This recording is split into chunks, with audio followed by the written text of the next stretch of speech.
Hey, it's me, Monty, and I am closing up for the day. And that's the laundry room behind me. Dryer is running with the last load, and the day is pretty much over. I just did the last feeding of the cedar waxwings. Sorry, I did not bring you with me for that.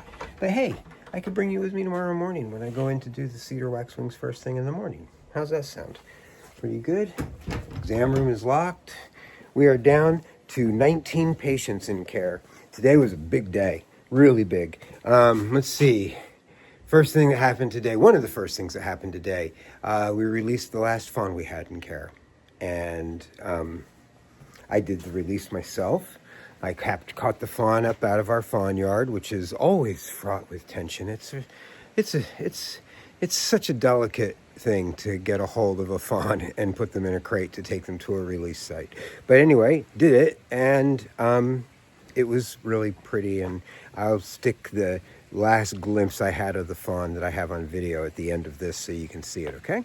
And there's other releases happened today too. We released a Brandt's cormorant who had come into care, found in somebody's backyard, but probably he's a juvenile, and no doubt had just made some bad choices. Juveniles are kind of notoriously known for that. Maybe you've heard about it.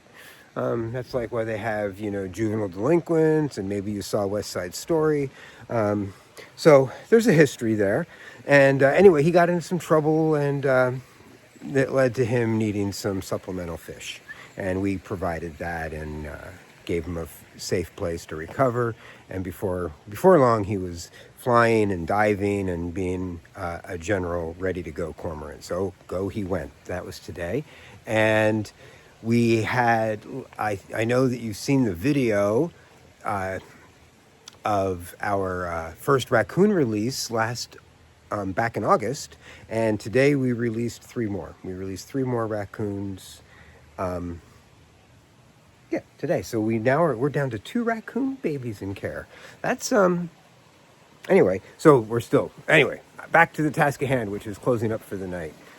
So that was pretty big. So that's 3, 4, 5. Let's see, was there another release? Oh, yes, and I released our last barn swallow this morning. Boy, I'll tell you, I really like that bird. Like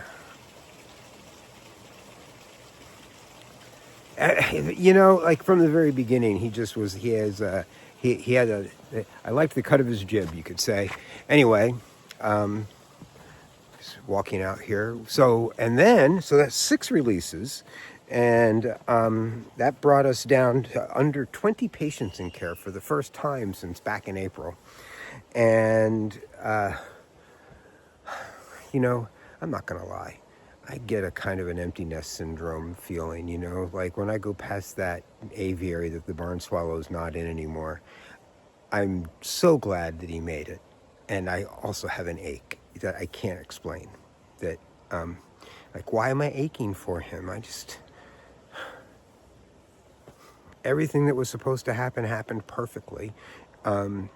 He was made through trial after trial. He didn't want to eat from us, and it took convincing to get him to gape for the worms, because we were having to actually put food in his mouth, which is terrible, right? It's crummy to force feed an animal. It's so much nicer when they just eat. In fact, not only is it so much nicer when they eat, it's actually fantastic when they eat. There is no better feeling. But in any case, he made it. He made it, and I got an ache in my heart. And there's probably like 9 million. Probably every pop song is about that, right? Anyway, point is that 6 animals were released.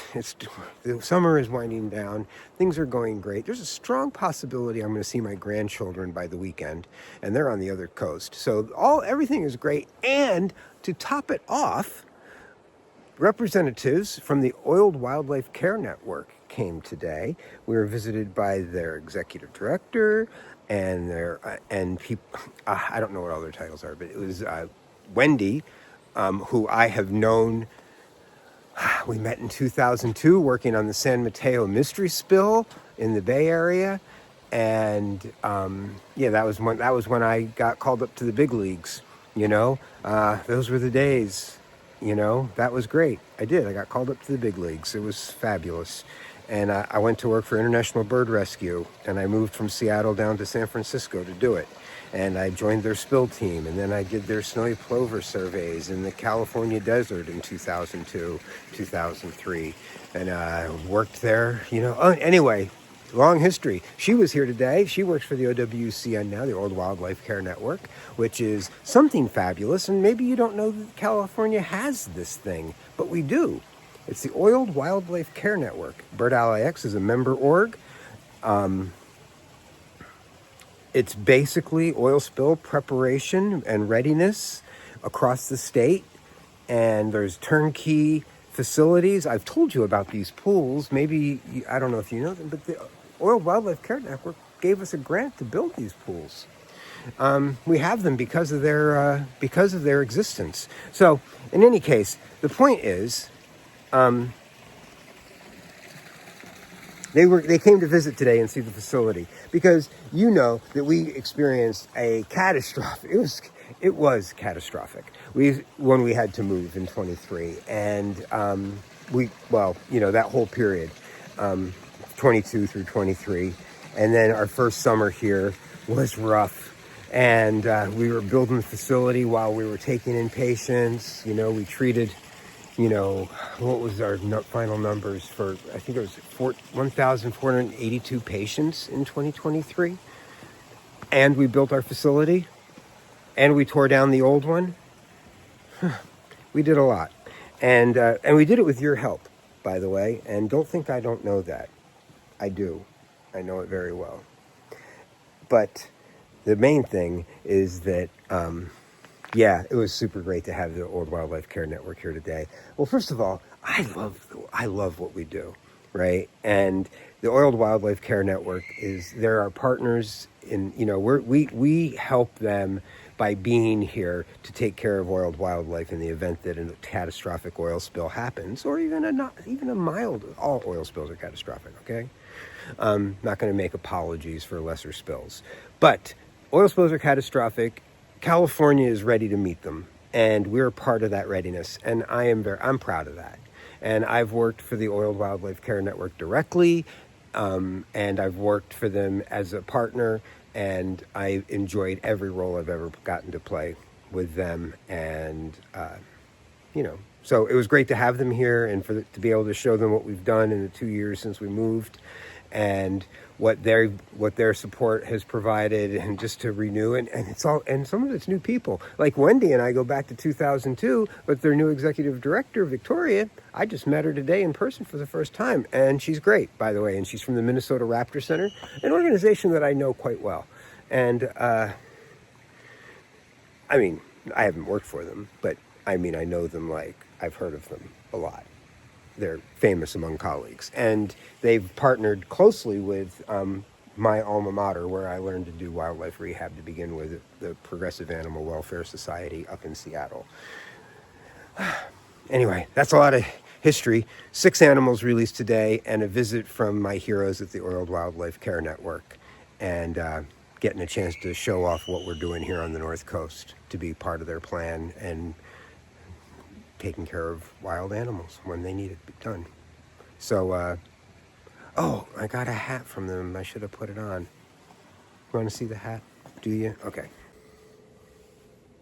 Okay, well, hey, by the way, I forgot to mention earlier that there was a hat, so I'm putting the hat on, and I think you just saw the deer disappear into the woods. Oh, no. That's coming next. Sorry. Okay, bye. Oh, if you can donate, please do. It's the end of summer, and we're desperate. Did I mention that before? I probably forgot to, or do I always say that? Okay, anyway, we need your support. Your support makes it all happen, and we need your support.